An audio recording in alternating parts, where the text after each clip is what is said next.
चोर आणि कुत्रो.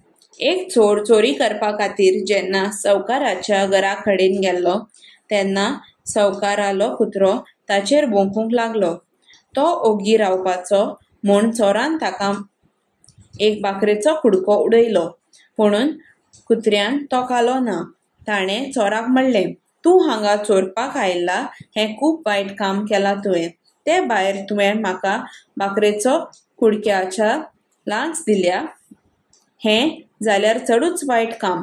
तेन्ना तूं गेल्लो बरो. तूं वच म्हणसर हांव तुजेर भोंकत रावतलों. म्हाका धन्याचें काम बरे भशेन करूंक जाय."